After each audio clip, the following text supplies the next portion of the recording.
these fast students. It's wonderful. It's been wonderful having you all here. It's been an amazing experience hosting something like Rajasthan Architecture for us. And today is the second day of our technical sessions.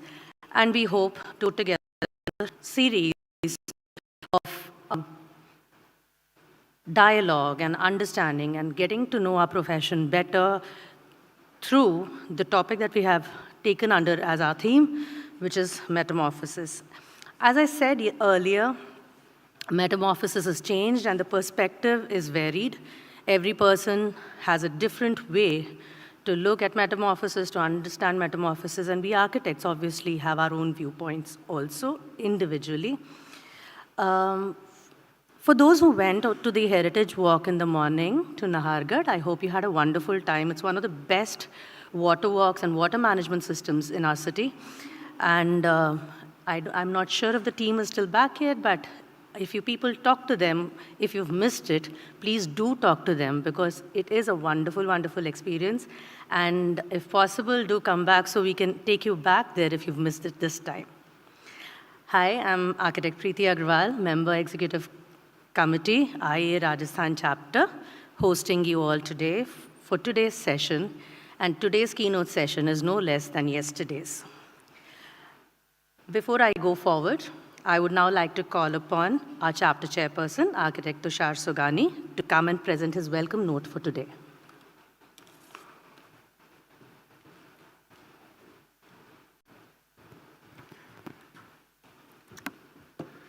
Good morning, everyone. I think now we're going to celebrate architecture today in the morning, as I said, in the evening, again, the festival. So, thanks, Architect Marina, who's come all the way from Bangladesh, Dhaka, to grace this festival. And we are honored you are here. And, people were so excited. And I was like keeping a check on your visa regularly, because visa is something, which give a gate pass in one's country. So because of this pandemic, you won't believe we have lost many speakers just because of this visa issues, And I'm proudly, here to mention you that this time we were almost done with Pakistan. And that was one of our dream. Our senior, our past president, Divikosh, has worked hard in the past also, But this time we were very close because here one of the government official in Rajasthan, a senior IAS, he said, no, I am going to invite as my personal guest. If a government official invites, I think embassy do not have the courage to stop it. But because of certain reasons, they also couldn't make it. And the reason I'm here is because with the support of you all, I really wanted to take this festival in times to come. Jaipur Architecture Festival, our dream is to make it parallel to Jaipur Literature Festival, where the people are very excited to come, excited to listen, speak, and deliberate. So we are having a teething problem. This is our first flagship event, and I think in times to come, we'll definitely take this forward with support of you all. So today, as Preeti mentioned, we had a wonderful heritage walk in the Royal Fort of Nahargarh. Kavita, who actually curated this walk, taught that what was the relevance of aqua channels, the water channels, which was there in those times. So I think this basic festival was to the vernacular wisdom. This is what we intend to. I know it's very difficult to replicate in the same fashion it had been done in those times, but at least we can learn certain principles, which were there. So today, I know you will be listening to Architect Marina Tabassum just in a short while. And today, in Hall A, we have got a session, and the theme of this session is adding green to the sands. Because, we are in a sandy soil. We want to create green buildings, and we already had those in past, right from 200, 300 years way back. So we want to learn from them how we can make those green buildings in the present era. The second session, which actually I tell you, media is after that, They even called me in the morning that we want to cover this session. And that session is Heritage Under Threat. Because we are UNESCO site, world site. And many a times when it has been inscribed for the first time to a city, it's always in, checkpoints and a lot of jeopardy.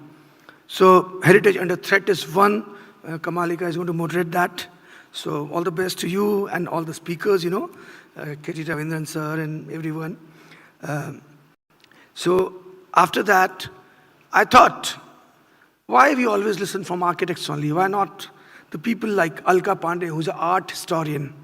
We should learn their viewpoint also. So Alka Pandey always speaks at Jaipur Literature Festival, and she very gracefully accepted our proposal. So she's going to speak, and the expert speaks. And in the master speaks, we have none other than architect Sanjay Mohe. Thank you, sir, for being here. People are very desperate to listen to you. Post-lunch, Hall A, we are having evaluation of inherited perception. When me and my team were curating, I had a chance to speak to Sandeep Bhai.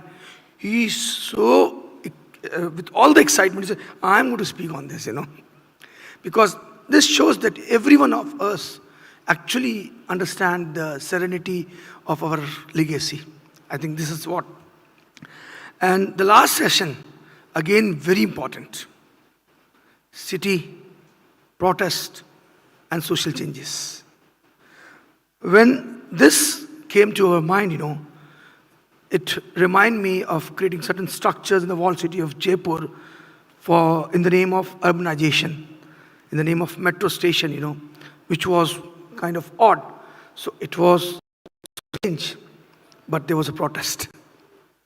And when I was passing to the Marine Drive in Mumbai, I really thought that why this area is being reclaimed, for what reasons. So somehow I heard that, architect Rahul Kadri, is he here? Yeah. So I came to know that he, wrote a lot against that, if I'm not wrong, sir. He raised his voice. He was like a whistleblower. So this is what this session is going to talk about. And none other than Narsimhan, Naresh, whom I always hear after the dinner, before the dinner, and after the evening, or a glass of wine or a whiskey. I think he was also a whistleblower in the city of Bangalore. So, and last, many a times we architect, come up with good projects, but we are very bad in documenting them. Because, sometimes we don't believe in self-glorification. We just insist on the good work, hard work. So we thought, since Apurva is there with us, Apurva, are you there? Apurva is there. So Apurva is doing a fantastic job in architecture journalism. So I think all of us should know how to document our work. It's very important. And to complement her journalism, we have Mr. Sebastian, who is an architectural photographer. So both this thing is going to balance. And after that, last itinerary, academically speaking, is going to be a book launch written by architect Sanjeev Vidyarthi, who's come all the way from US, Megha Mathur from my city, Gaurav Bhatnagar, and Rajan Bhatt. So they have written a book called Hadra under the mentorship of Rahul Mehrotra, right? So they're going to just do a soft launch for that. And in the evening, we'll have validity function. As Vivek, just told us, we need to felicitate our sponsors. Without that, you, me, were not able to interact, We have to acknowledge them. So we'll have a validatory function in which one of the ministers, and in the evening, drink, dance, and dine. Thank you so very much for the rest of the day.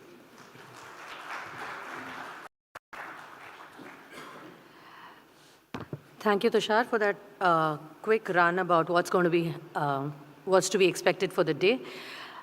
It is time always to extend our gratitude and thanks to the sponsors who make it possible for all of us to be sitting here to be able to talk to each other without the commerce impacting our thoughts. And it is very important that we put our hands together for all our sponsors and especially Daikin, our gold partner, who I now invite Mr. Arun Vadhavan, the branch operational manager, to the podium to come and make his presentation. A round of applause for Mr. Arun Vadhavan, branch operational manager, Daikin, representing Daikin, our gold partner.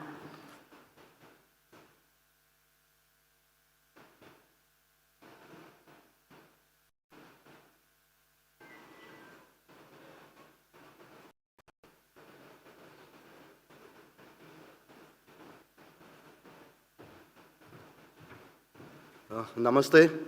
Good morning. So first of all, let me thank everybody and especially the organizers who have made this event possible. I think I am witness to the energy, what we are witnessing almost after 3 years' time. Today, again, another proud moment for me. I am standing in front of the perfectionist. Whatever we have seen in the past, the heritage, present and the future, what we are going to witness, I think is all because of you. So thank you all. Thank you again. And thank you, Tushar Bhai, for making this event possible. I think everybody from Jaipur, Rajasthan and India, and apart from, beyond India, I think has made it possible. Thank you, everybody, for giving us an opportunity to be part of this event and giving us opportunity to serve you. So my presentation is nothing, I think, I'm not talking about anything technical here. It's just a brushing around because I personally believe you can't teach the masters. So I think I'll just take you to a synopsis of, the Daikin overall global overview.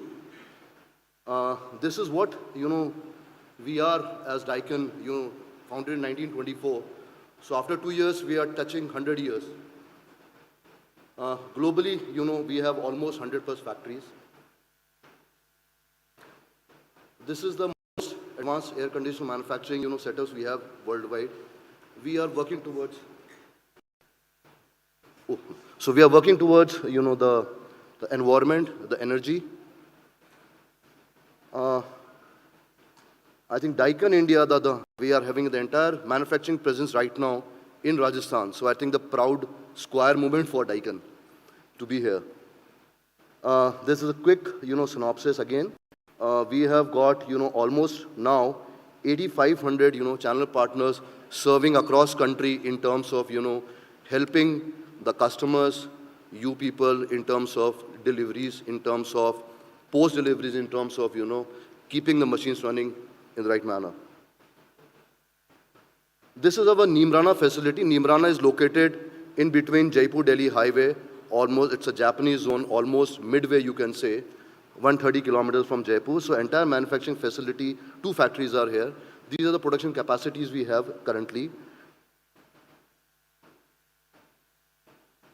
So again, we have the training center. In the factory, we have a large R&D center, the training center, facilities for people to be trained. This is another, R&D center I'm talking about.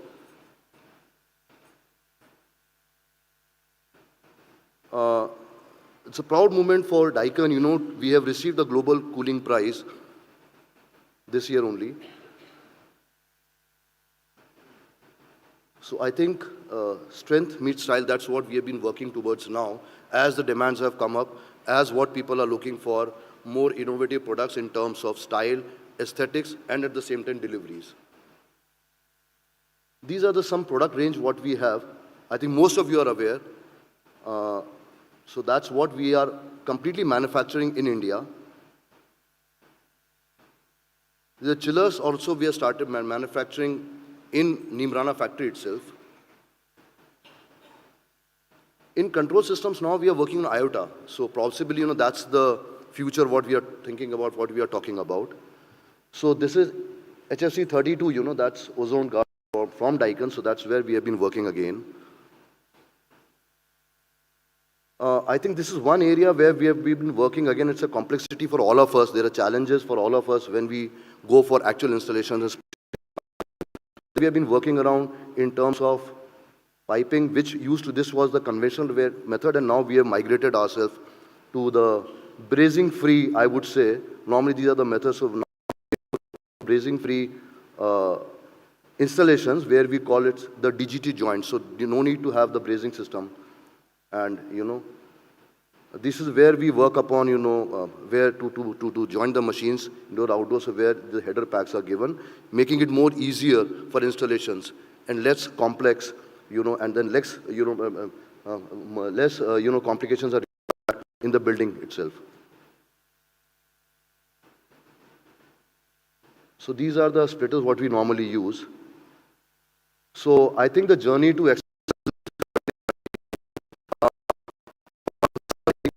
agenda, I always believe, what we have received from the past, we need to give back to the future. That's what we all should work upon. Secondly, beyond manufacturing, we are working on social cause. I would just like to touch upon a small video to be played. But before that, I think we have already opened a very, very large skill development, institute close to our factory in Neemrana, where we committed to train more than 2,000 students every year, because this industry needs people at a higher skill levels. Until unless we don't have that, we will not be able to deliver, or we will not be able to demand what we are actually looking for. Thank you so much. I just request, to play this small video. Thank you all. हल्का हल्का मुझे दे दूर चमके हल्का हल्का दूर चमके भी तेरे बचपन क्या कर रही है मोड़ी अपनी घर का काम देख उलझनों में खोए रे मन आजा मोड़ी बिगाड़ ले मोड़ी है लोग क्या कहेंगे हल्का हल्का दूर चमके भी तेरे बचपन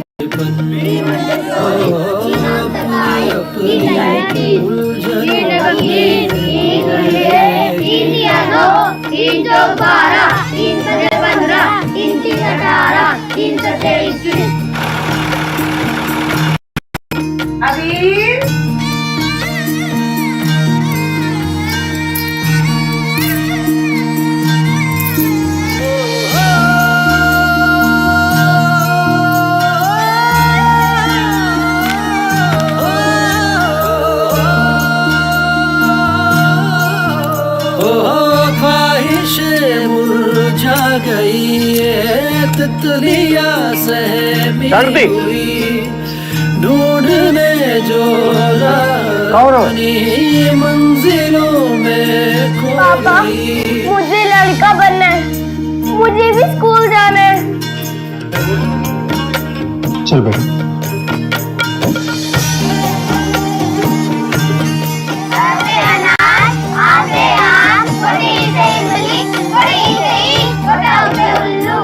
जागृति अब आप पढ़ो अ से अनार आ से आप छोटी ई से इमली ई से ईख ए से एरी ए से उड़ गई मंजरी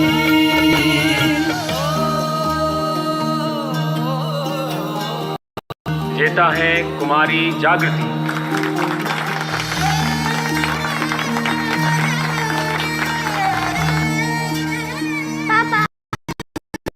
आई गई हमारी मोड़ी जागृति। जय मोड़ी अपने साथ टीचर के लिए आई चाय बना ले। पापा मुझे नहीं करनी शादी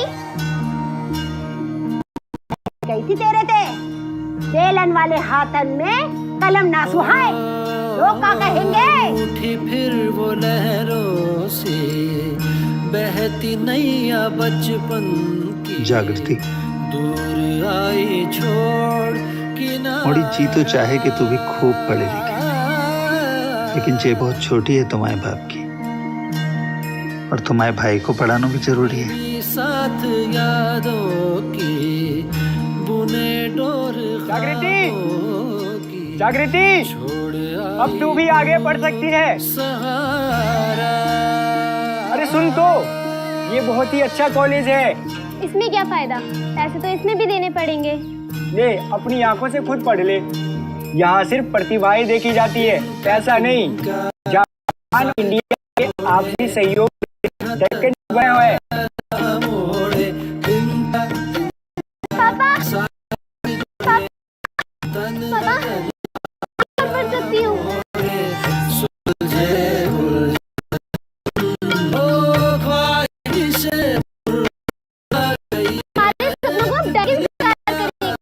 सीखेंगे भी दुनिया की सबसे बढ़िया जापानी तकनीक से। हाँ कर दो प्लीज। अब चलना।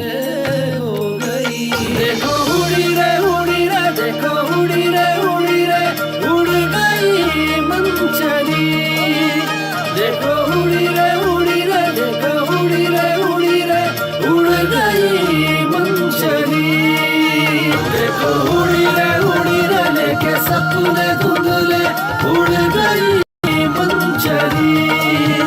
देखो उड़ी रे लेके ख्वाबों के ये मेरे उड़ गई मंचली।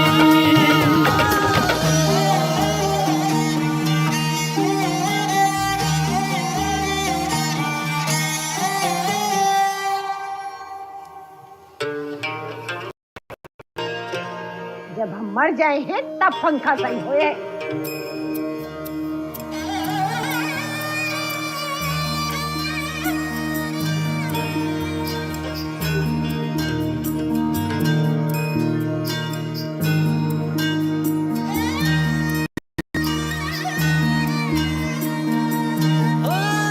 देखो उड़ी रे देखो उड़ी रे उड़ गई मंचली। अम्मा क्या बोली हैं? लोग बोली हैं मोड़ी भी वरदान होवे। और हमारी जागृति हमारा वरदान है। उड़ गई Manchali. On behalf of society, we salute our Honorable Prime Minister Shri Narendra Modi ji's vision on Skill India and Make in India. With this thought, allow me to introduce to you the Daikin Japanese Institute of Manufacturing Excellence, an institute born from the MOC signed between the Honorable PMs of India and Japan. We are very happy to announce the inception of our institute with an all-female batch, which shows Daikin's intent in driving the gender diversity in the society, and further our Prime Minister's efforts on Beti Bachao, Beti Padhao.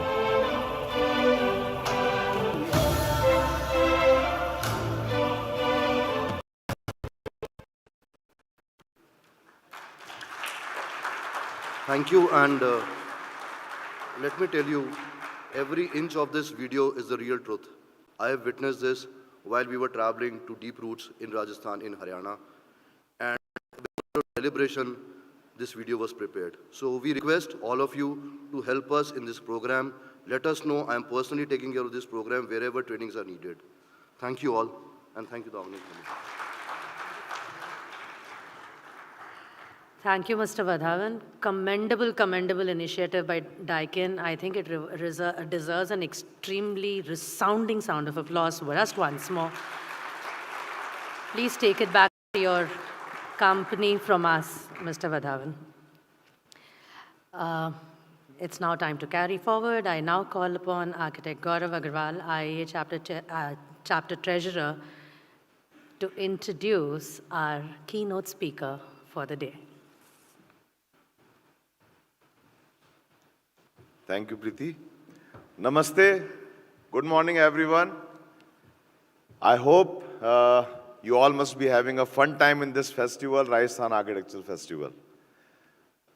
It's been a really great experience every day to listen to you, to know what a fraternity is doing. Thank you so much.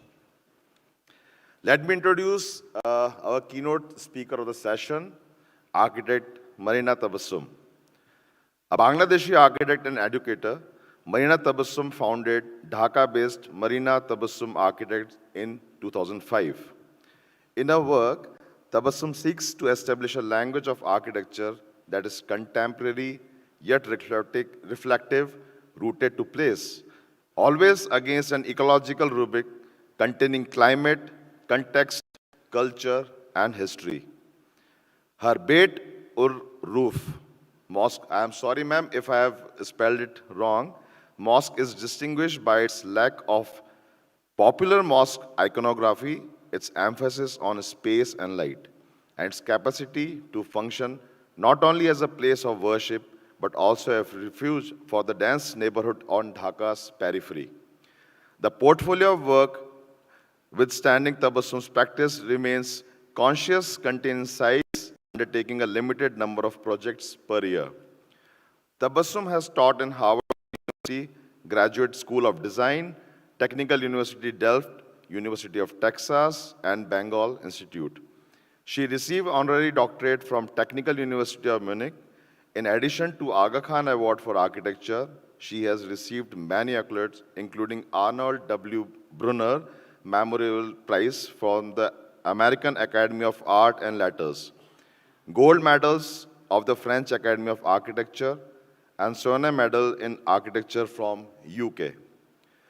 Tabassum chairs Foundation for Architecture and Community Equity, that is FACE, and Prokriti, Fair Trade Organization.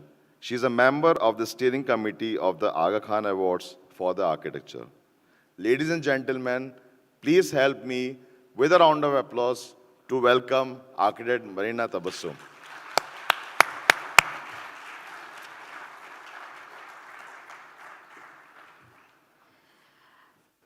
Dame Zaha Hadid is said to have said this in a different setting. She said, there are 360 degrees, why stick to one?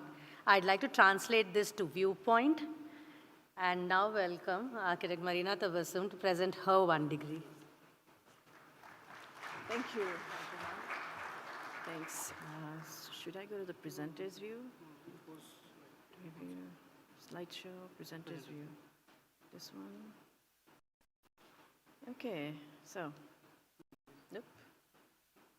This will come again, no? Okay.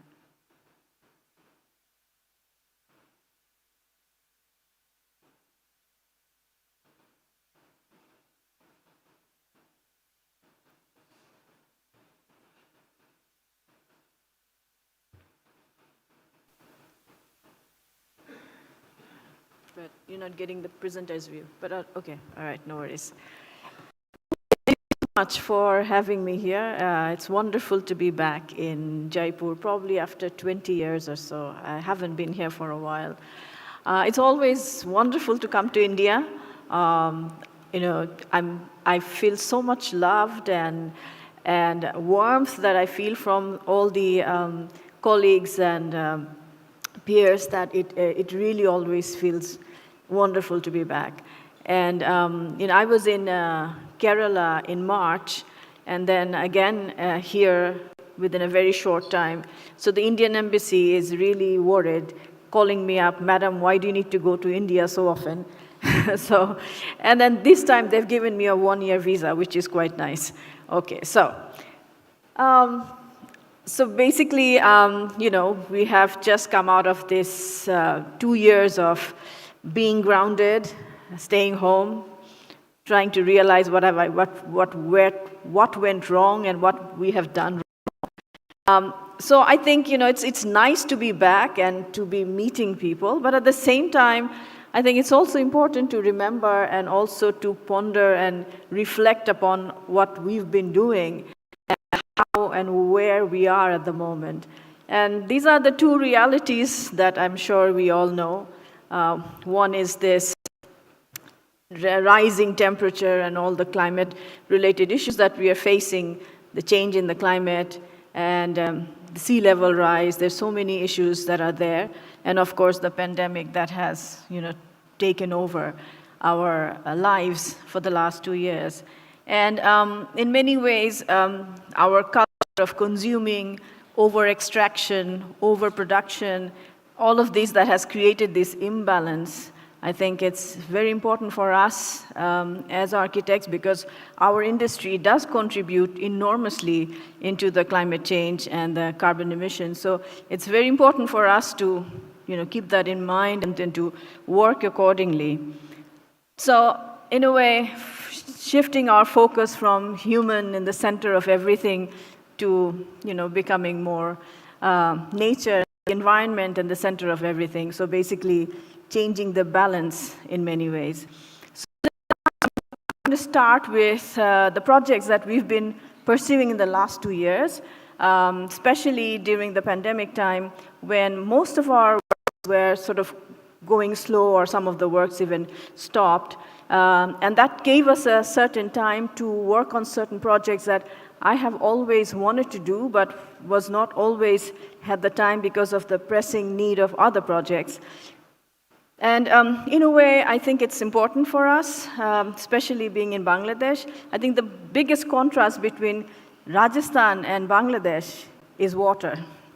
Here you want to preserve it, and there we have plenty of it.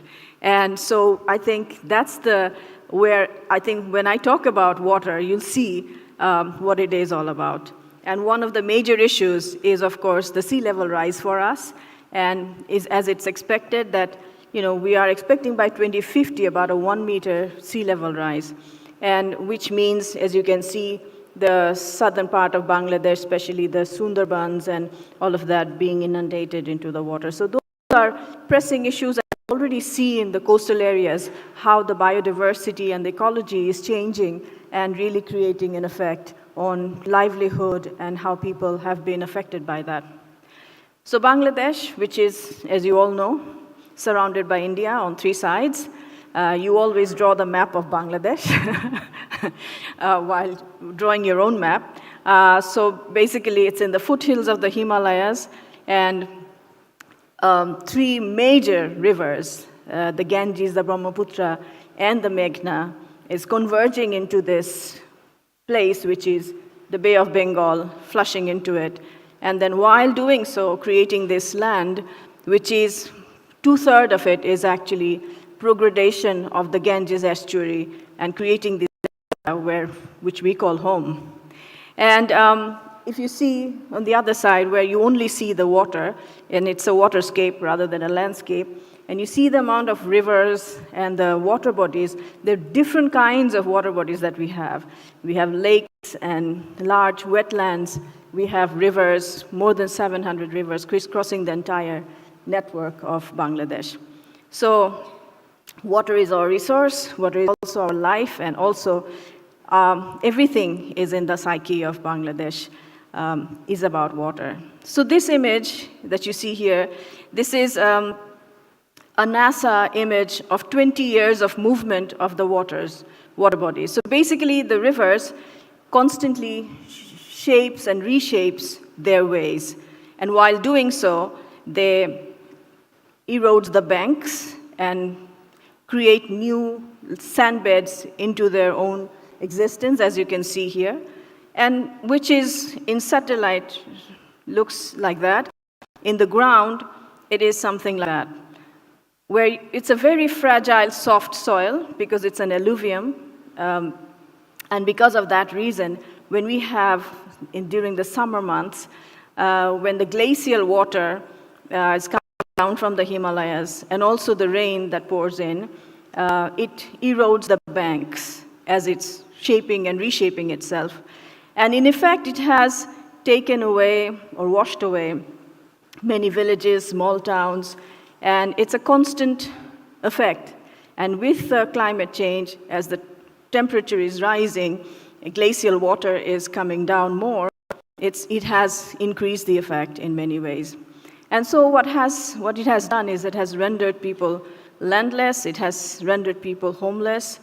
And one of our research in 2018, it was a commissioned research by the Sharjah Architecture Triennial, which we did, and we actually looked into these whole network and the geoformation and how this thing affects. So these are the sandbeds, which again comes up in the middle of the river, so in the riverbeds, new sort of accretions or land that forms, which is not really land. These are what in our language we call it chor. And chors are actually owned by the rivers. It's river in its own kind of a dynamic way. But when you trade on it, we call it land. And that's the dichotomy, or that's the notion where we came into a difficult situation.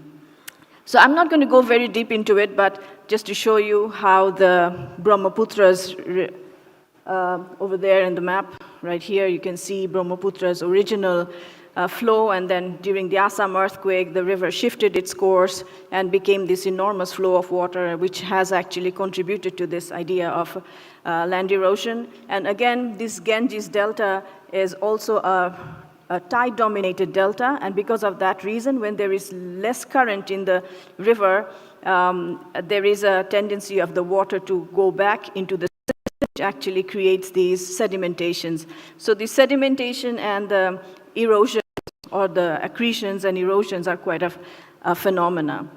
And while doing our research, we actually focused or looked into how people have moved from one location to another.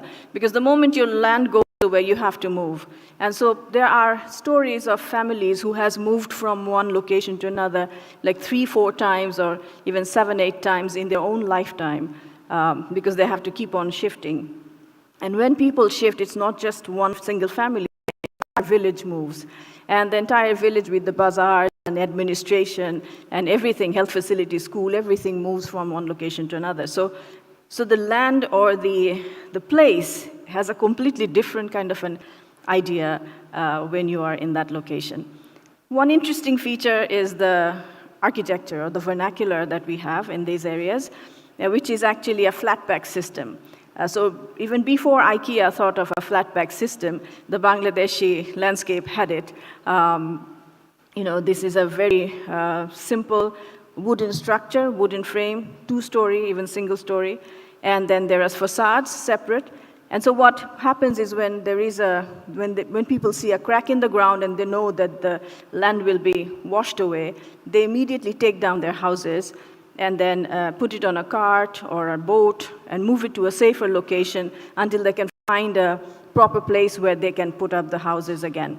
So this is a very vernacular, flat pack housing system that we have had since 200 years or more. And it has a similar kind of an idea with the Assam houses that you see. And we have markets where you can buy these houses. So you can go and order a house. We could have a 2-story house. Depending on your budget, you can add verandas to them, and they're beautiful, beautifully crafted. You can have wooden facades. You can have corrugated sheet facade, depending on the budget that you have. And so this is one of the markets. So when we did our research for the which was actually about the rights of the future generation, how people actually behave or what happens to the younger generation, how do they cope with this shifting land, and what happens to inheritance. That was our focus. And so we took our research, that is quite an enormous body of work, which I wouldn't be presenting here today, but we bought 3 houses from Dhaka. These are quite close to a place called Munshiganj, and Dohar. These houses are beautifully made and crafted, and they have these markets where you can buy them. So we bought 3 houses, and we took these 3 houses, shipped them to Sharjah, and where 3 of my architects and a carpenter went and reassembled it. So the image on that side is actually the houses in their own location, and here the houses in the location of the venue in Sharjah where we had the triennial happening. So yeah, here you can see the city of Sharjah, and we were given a courtyard in the venue where we put up these 3 houses. So we took 2 single stories and 1.5 story, which is a sort of a mezzanine. And these are beautifully crafted, as you can see, with wooden frames are nicely carved. There are these aspirational, beautiful decorations. We didn't change much, except we did a little bit of interiors where we tried to create a double-height space. And all our research was then printed on canvas to showcase what we have done. So during the pandemic, while all the work stopped, we were sitting at home, no office, working remotely, whatever that means, in an architecture office. So we came up with this idea that we met so many of these landless people who move from one chore to another chore because they don't have a place to stay, so they're landless, homeless people. And we thought, can we create something which is a modular, flat-pack structure? The houses that I showed you are between 2,000 to 4,000 US dollars. But can we create something which would be like $200 to $300, which we can then make it for the people who can easily carry it? You know, it could be dismantled and carried when they need to move from one place to another. So this is what we came up with. It's a sort of a space frame structure made with bamboo and steel joints on the corners. And the facade could be anything. You could have the roof made out of anything. And the first prototype that we built with the steel joints and bamboo cost us about $250, which now has come to something around $400. So the idea initially was that this could be a group of people moving from one place to another where they can put up these houses. And we created two levels of living space where, if there is flooding, they can always move to the upper level. So this was our intention.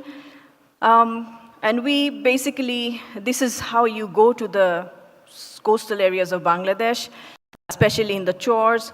From Dhaka, you can take a boat, a locally made boat, which you see in the middle, very aerodynamic.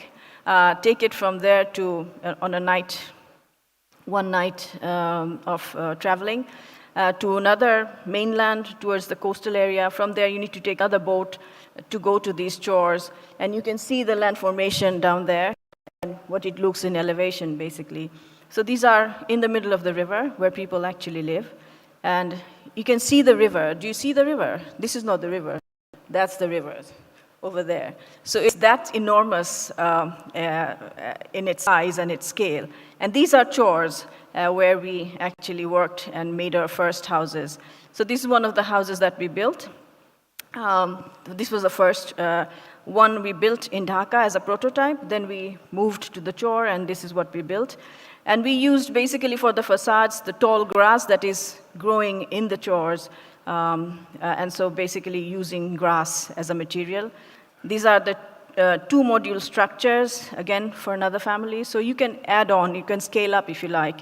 And so you see the steel joints and the bamboo as a material which is quite easily available in Bangladesh. And so this is a two-module house, which we again have the same facade made out of tall grass, sourced from the location. Some of the details, so the upper deck, the stair, doors. So the lower level, the way we did it is that you can leave the lower level open. People can use it for daily activity. If they want, they can also close it off and make it a room, however they want. But the upper deck is more for sleeping and staying. And the entire project is done by architects. So the architects go there on site, where there is no electricity, no running water, no toilet facility. They just take their tents and the material and they go there and they work. This is how we've been working. And we've built several houses in many different locations. So that was coastal area. This is more to the northern part or northeastern part of Bangladesh. You can see the Indian border up there in the dark yellow line on the top. And this is an area called Sylhet in Sunamganj. And this area is where you see the Indian line. That's actually where the mountain basically starts. And the line down there is Bangladesh, is absolutely flat land. So all the water during the rainy season comes down, and that's the wetland where the water gets collected. And that's one of what, in our language, we call it Haur. So this is the Tangoir Haur. And in close to Tangoir Haur, this is Tahirpur, where we did some projects. And in this wetland, basically what people do is they create these long embankment-like areas where they make their houses. So very closely, that's the kind of a finger that you see, which is in many ways man-made. And then people make their houses like in rows, and that's where they generally live. During the dry season, it dries up, so people do farming, mostly rice. And then during the rainy season, it fills up entirely and becomes a lake. And it's a beautiful, scenic lake, generally very popular to tourists, and it's a tourist destination. Otherwise, the people who live here also earns their livings from tourism and fishing, and at the same time from farming during the dry season. So this land has that kind of a capacity. Here you see the Indian mountains at the backdrop, and you see the water. This is more or less the lowest level of the water, and then the water can go up. You can see one of our houses there. So people generally tend to graze the ground, create a mound, and on that they put their houses to keep themselves above the water level. But now at this moment there is flooding going on, so many of these houses, half of it or the lower part of it has been flooded. They've been moving up on the upper deck to sort of go through this phase. The way we work, basically, it's a very community-engaged project. I must say that working with people is one of the most difficult and most you really need time to make them understand, and then slowly, it's a very slow process. I wouldn't say difficult, it's a slow process. You cannot push things onto people. People have to accept it. And that's how we try to work. So we've made these brochures where people understand how this whole thing works. Then going to them, working in a community level where we try to make them understand whether this is a good thing for them or not. They have to accept, and they also have their own understanding about it. And then we do mapping of these areas, we work with models, and then finally the entire community gets together and then decide who should be getting the houses. And so this is the carpenters who then learn how the process works, and then finally a production, as you can see here. Working mostly with architects and students. So they go to the sites and working there, basically trying to bring up the structures. The bamboos are locally sourced. The steel joints are something we are still making from Dhaka and sending it. But we've been working with a UK-based structural firm who has come up with some of these 3D printed interesting forms, which we can then again bring it to Dhaka, Bangladesh, and make it in structural concrete. So we are working on developing different kind of ways that this can really work.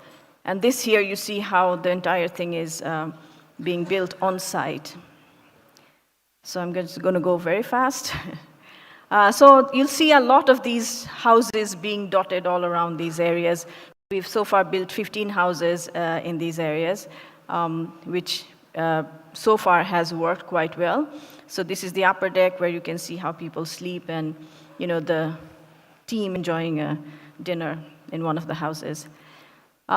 This map that you see here is actually one of the largest and the densest concentration of human population, and that is in the southern or the eastern part of Bangladesh, close to the Myanmar border, home to 1 million, not really home, but let's say in a transition, to 1 million forcefully displaced Myanmar nationals who are living in this area called Ukhia in Cox's Bazar, popularly known as the Rohingya refugees. Bangladesh has not given them the status of refugees. They are known as the forcefully displaced Myanmar nationals. So it's a kind of a transitional space that they are occupying in Bangladesh. So this area where the refugees are placed used to be one of the largest green areas or the forest areas. You can see in 2002 the position of the land, in 2015, and then slowly in 2017 when this exodus of refugees were coming in and then occupying this space. All the trees were cut down to make space for the refugees. Roads were built to be able to bring in all the logistic supports that's needed. And what has happened is that it has created a lot of these land erosions during the monsoon season. So you see a lot of land erosion that happens in these areas. So one of the projects that we did in 2001 is working in the refugee camps, where we worked in reforestation. So we have a native list of native plants, and the reforestation required us to work in a way that we worked with refugees. So basically creating a community engagement again, working with them, trying to make them understand, because they are the ones who are occupying that space. If they do not look after the plants that are being planted, it will never work. So it's a sort of a co-creation process where the nature is helped to regrow. And so we did a lot of different kind of process, which is still ongoing. We did bamboo nailing, so we took live bamboo, we nailed it to get this bamboo regrow into the earth so that it can hold the soil. We have created these seed bombs or mud ball methods where we have the seeds and then we throw it in the places where it's not possible to physically go. We have also taken forest floor from the surrounding forest areas. We have beautiful gorgon trees, and so from the forest floor, taking some of these forest areas and then to take it and place it there to let it regrow itself. So we have landscape architects working with us, Hasibul Kobir, who actually does all these works. And while this is, again, the same area, right outside the refugee camps, where we have this forest, as you can see. And we built a small house for ourselves to stay right next to the refugee camps. And this house is, again, the same technique that we generally give to the people in the chores and for the landless people. It's the same modular structure. We built for ourselves to go and stay there. So the entire team, when they go and work in the refugee camps, they basically go and stay in the houses.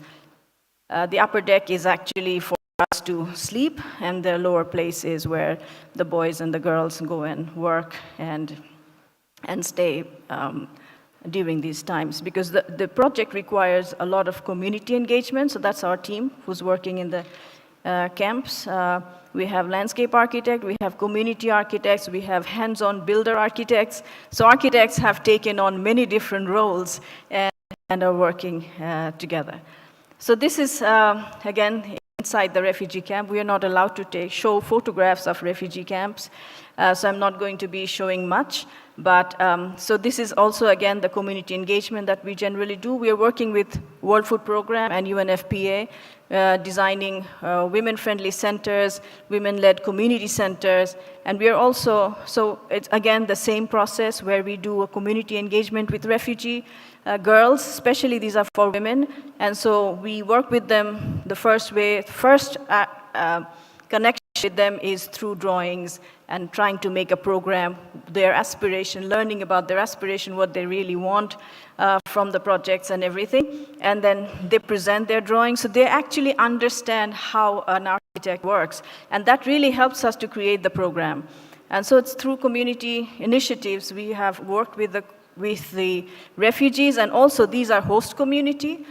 Bangladeshis who are living surrounding the refugee camps are called the host communities because they're hosting the guests who are there in the land.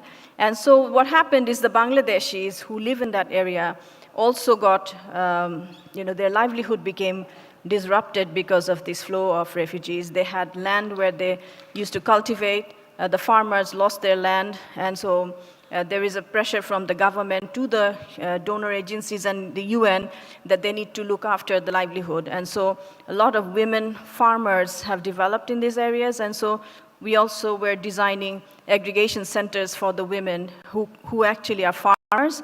And so these are women farmers, so we actually worked with them to develop the programs and to build something.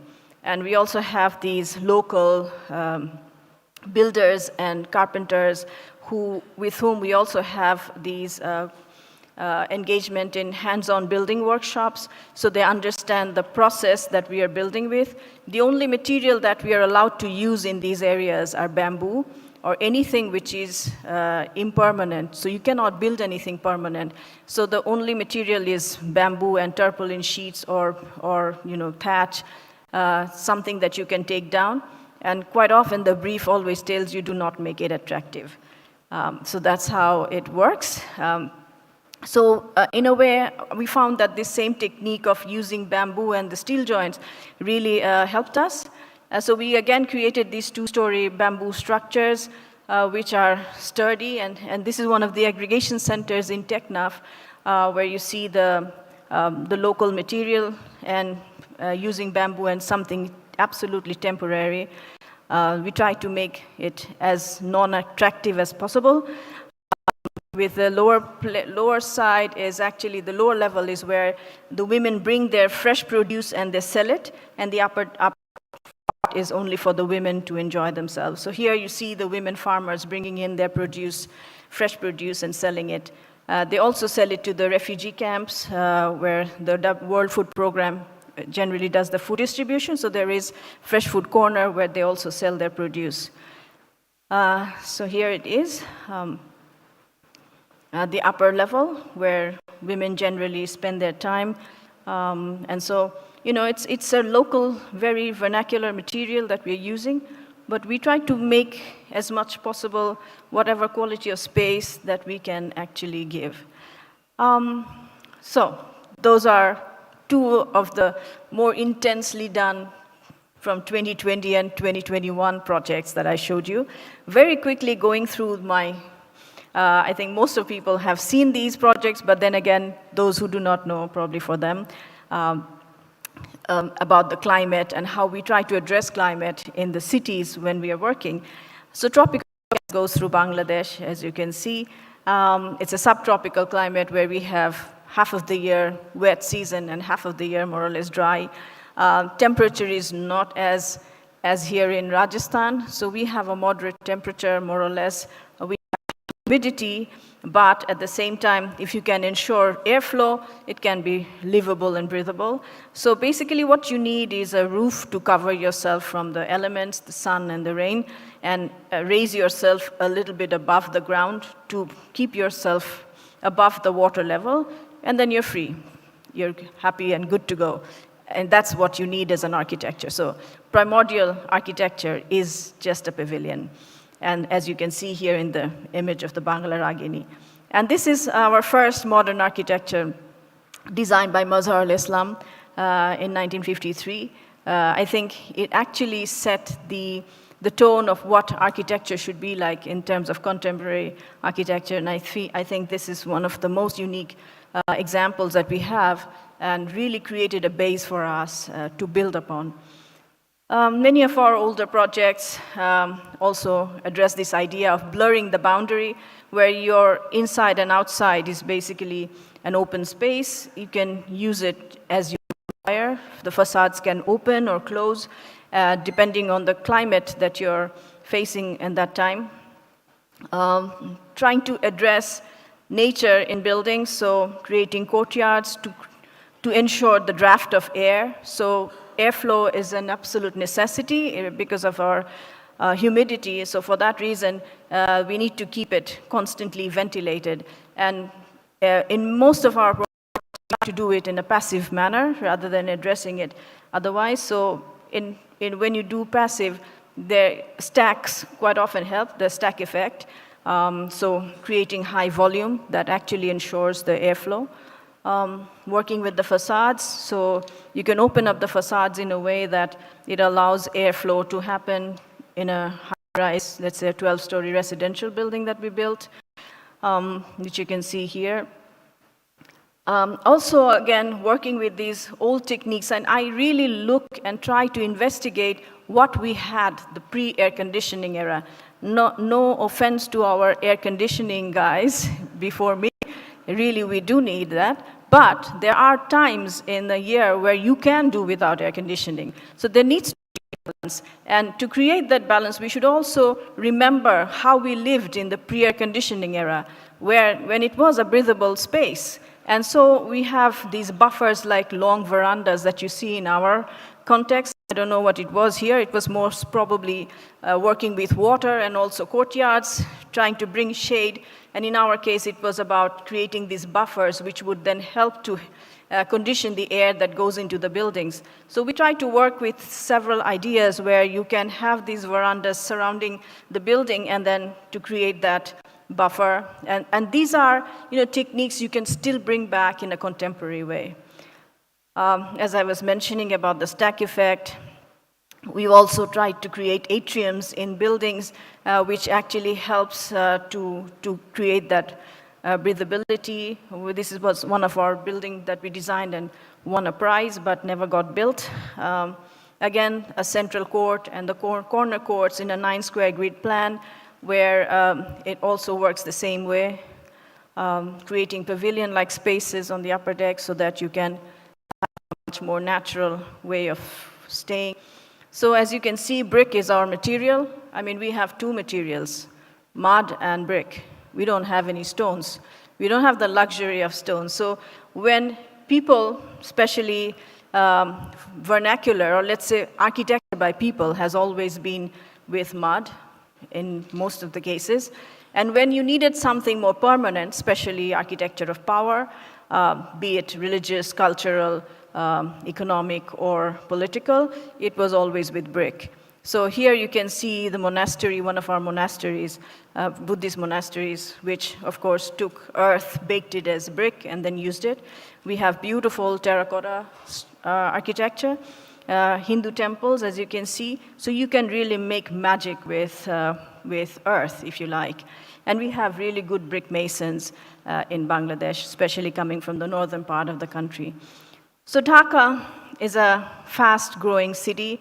It is one of the fastest growing. We have 20 million people living in the city. It's moving beyond the waterways and what was actually bounding the city in the north and the south.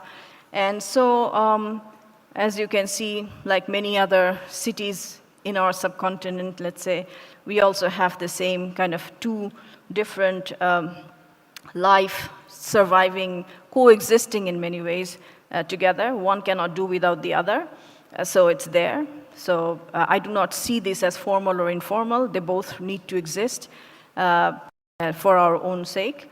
And so the density is enormous, one of the highest densities.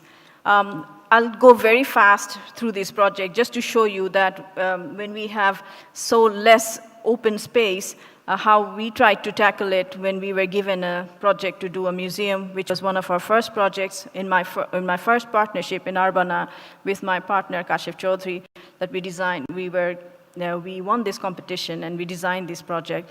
This is one of the last remaining. What happened?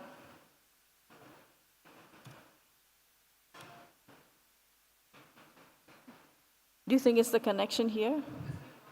Okay. Get some water by that time.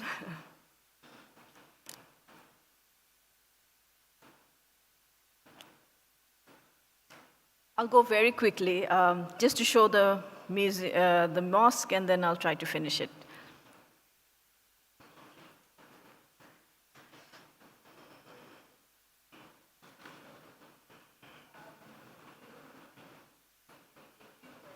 Yeah, sure. Any questions up till now? Yes.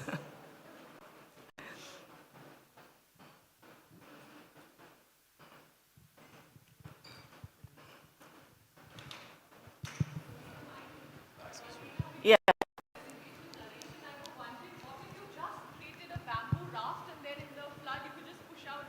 The water has too much current. There's too much current in the water. That would not work. Sorry. Yes. The kind of housing you have created, I think it's wonderful, Thank you so much. In the category of affordable housing, has that housing been accepted as a part of government, options for creating, housing those poor people? Yeah, our Prime Minister has one project called the Asrayan Prokolpo, so where she donates houses through her own initiative. We have talked to them, they've seen the structures. I think, through that, what happens is that they just go and build it for people without the real connection and understanding what people need. So at this moment, I think we are still in a very early stage, I would say. We are focusing on very different locations. As I was saying, that we have different kind of water situations. One, I showed the coastal areas where we have this movement, the dynamics of the rivers. then you see how the water coming from the hills covers it and creates flood. We also have another really difficult situation, which is when the barrages like the Tista and the Farakka opens up, and then all of a sudden we are flooded with this water coming from India. So there are many different situations which we need to address, and we are addressing them. And the Prime Minister's office and also the local government is all aware of it. So hopefully in a good time, the idea for me is to create an integration into the water. And if you accept it, you don't need other sources. I think it's affordable. People can build it themselves. The idea is actually, the Grameen Bank housing. They used to give the 4 columns and a tin. That is not really feasible anymore. We wanted to go and look into this idea of how you can make it a little bit more structurally sound, giving 2 levels where you can really use the upper deck when there is flooding. You don't need to move away. Or if you need to move, there is a possibility of dismantling. So a lot of issues is being addressed, and hopefully the Prime Minister's office, and we keep them informed all the time, whatever we are doing. In fact, when we're looking at the housing, there are 2 major issues. One is the land, Yes. Other are the services. Absolutely. You are shifting people from one area to another. That's how you manage the, land ownership, that's one category. There's no land ownership. There's no land ownership. No. Okay. I mean, especially for the people we are targeting, they don't have any land to live in. But you are so they free move to- from these chores to chores, this sunbed to sunbed. Sunbed. So, I cannot insure land. Nobody No, can. no, I can. But how you manage the services, and the community living? Service is basically toilet facilities. So we have toilets that we make for them. So there are different ways of making the toilets. I didn't go into the detail, but we have some toilet facilities. I'll go very quickly. Thank you so much, ma'am. Yeah. Since the tech is up, we'll continue this later. Yeah, thank you. Very quickly, this is a museum we designed in the park, which is one of the last rare green parks that we have left. The reason being, this is a very historically also important place. That park, which is known as the Sohrawardi Udyan, used to be the horse racing ground during the British colonial time. Before that, it was a Mughal garden. And then in 1971, right before the Liberation War, our father of the nation, Sheikh Mujibur Rahman, gave a very important speech, which actually triggered the entire idea of becoming a free nation and a sovereign nation. That happened. And then in December 1971, the same year, the Pakistani armed forces surrendered to the allied force of India and Bangladesh. So this is the ground which is historically quite an eventful and important ground. And so that's where we built this museum.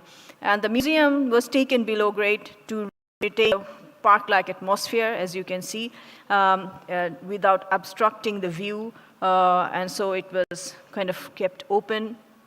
On the plaza, we have a few elements that commemorates the war and our independence. So you enter from the other side, and there are some little elements culminating at the Tower of Independence. So this in section, very simply, the plaza, and we have the tower at the end, and you can see a little hole, which actually the water body, and the lower ground below grade is the museum. So, so these are the different elements. Our idea was that there is a duality in Bangladesh's independence, which is it did not just gain independence, it was through a bloody 9-month-long war.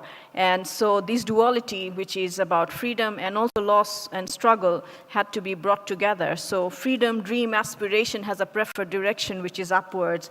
Anything that relates to infinite generally takes an upward leap. And sadness, loss, is always going towards the subterranean, or, we try to keep it within ourselves. So it was embedded into the earth. So that was the idea we had. So that's the Tower of Light, as we call it, made out of glass and space frame structure. There is this circular pool with a hole in the middle that draws in the water in the middle.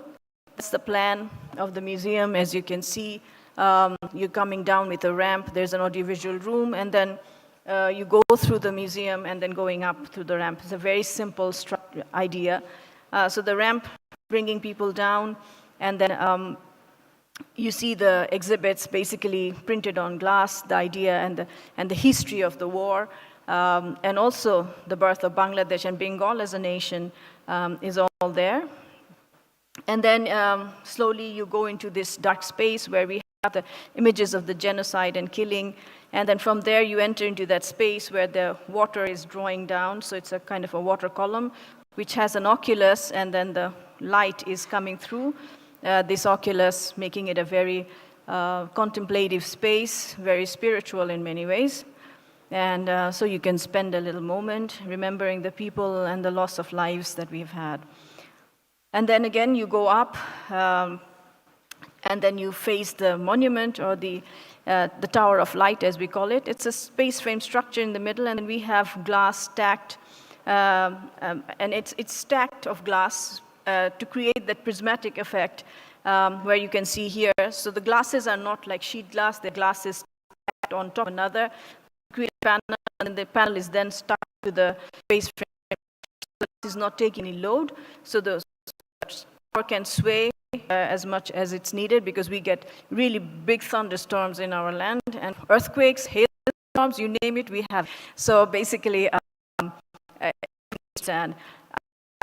our Tower of Light and our Independence Monument, it's lit in the evening with light from the outside, so you get that very glowing effect without the structure being shown.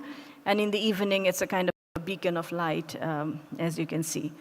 I'll finish with my mosque projects very quickly. I know we are running out of time, but the blue dot that you see up in the map, that's the end of the city of Dhaka, right above, right close to the river Turag, that actually denotes the end of the city of Dhaka. And that's where the mosque project is. The land actually used to be a farmland as far as I can remember from my childhood memory, because my grandmother owned some part of the land. And then slowly it became a settlement because of the fringe of Dhaka city. And so it started growing and transforming. My grandmother, and she donated a piece of her land for the mosque. And she basically, she was the client for me, so she commissioned me for the project and asked me to design it very formally. And so I took the project as an architect, and so kind of worked on it. This is the first prayer that we had, and you can see my grandmother sitting there right across the haystack, in front of the haystack. So this is in September 2006, and in September 2006, she passed away. And so for that reason, it became kind of a promise that I made to her. I had to finish the project, so that's how it all began. So basically, the way the project is designed is I had to, you know, in Bangladesh, especially when we grew up, the women did not go to mosques. So my memory of going to a mosque was almost none.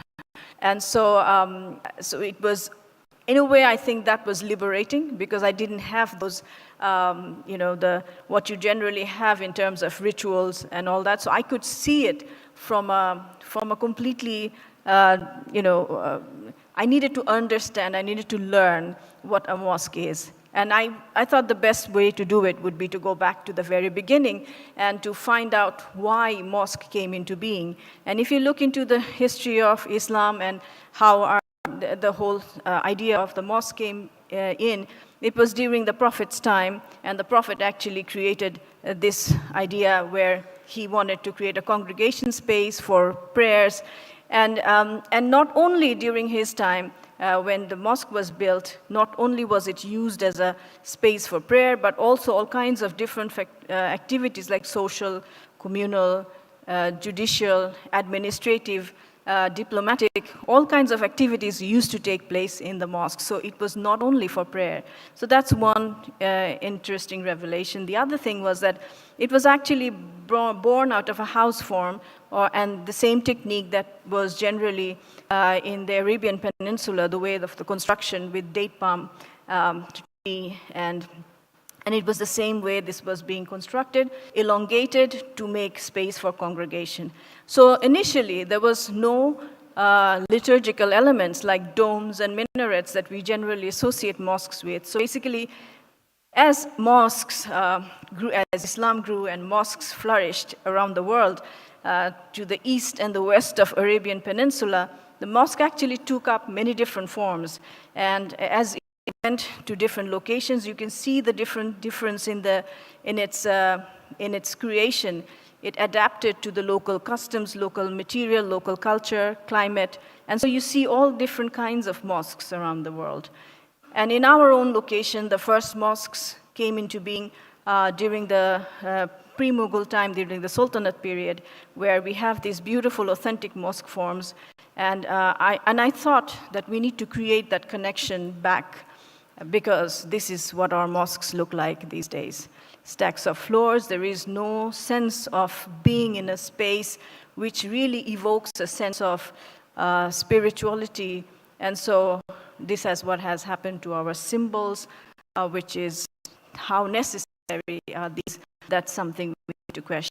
So I thought, spirituality or the light, which is something that gives you that feeling of connection with God, should be the focus. And these are some of the spaces I really admire, and I find it inspirational. The Hagia Sophia and the mosque in Cordoba, the infiniteness, the light.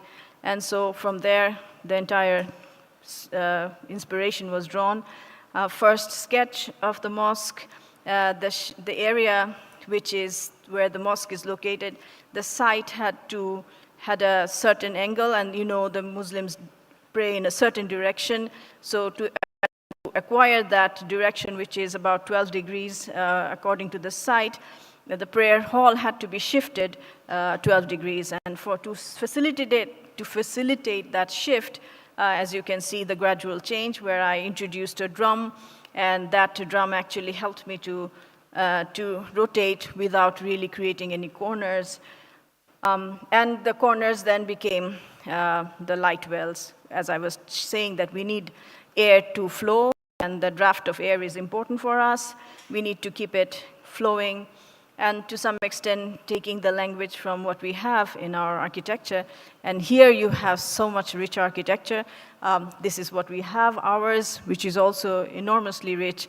And so taking that and in a way to translate that in a contemporary manner, where I tried to create this surrounding entirely with brick, and keeping the central prayer hall only in concrete.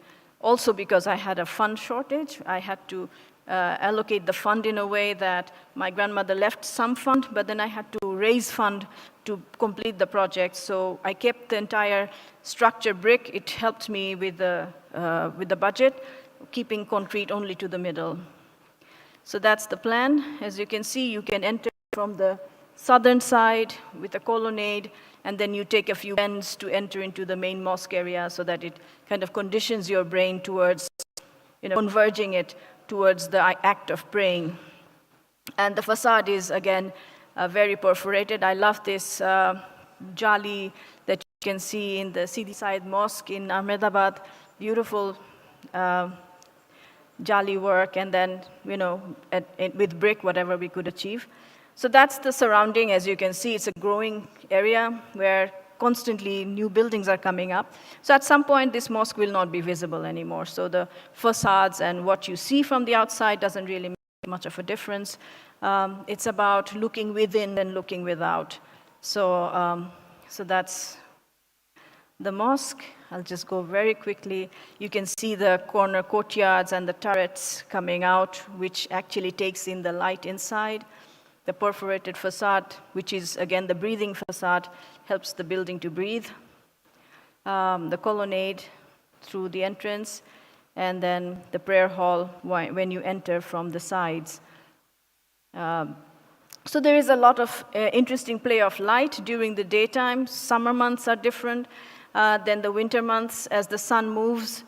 So the sun plays a lot of interesting play. As we didn't have much funding for any kind of embellishment, light became our ornament, and it really creates a kind of an interesting atmosphere throughout the day and throughout the year. So that's basically that. The corner court that opens to the toilet facilities, And so very simple, basic, elemental building, because not only because we didn't have one, but also I wanted to keep it as simple as possible, as humble as possible in many ways.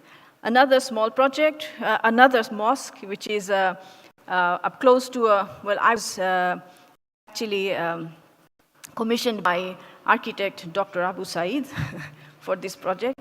He has designed or actually conserve or the restoration of one of the small houses, which is that house that you can see over there in a place called Alfadanga in Faridpur. And that's a mosque which is right outside the main house campus. And he basically wanted me to design the mosque, keeping the idea of the house to some extent. I thought, there should be a certain kind of a language between the mosque and the house. And so that's the mosque outside, and that's the house that he actually restored. Yesterday he was showing some images of that in the session. And there is a pond, which is a nice ghat to it. And that's the mosque that at the moment going into, it's still at the finishing stage. So that's the mosque that we designed entirely in brick, and has no columns, absolutely column-free. So the entire structure is bearing. And it has these angular openings that really brings in light. This is what we are expecting, hopefully. We have the roof cast, so this is the light that's coming in. So far, that's what we have. Okay, I think I'll finish here because I can go on forever. So thank you so much. It would be nice to have a conversation rather than showing anymore. Thanks. Thank you, thank you.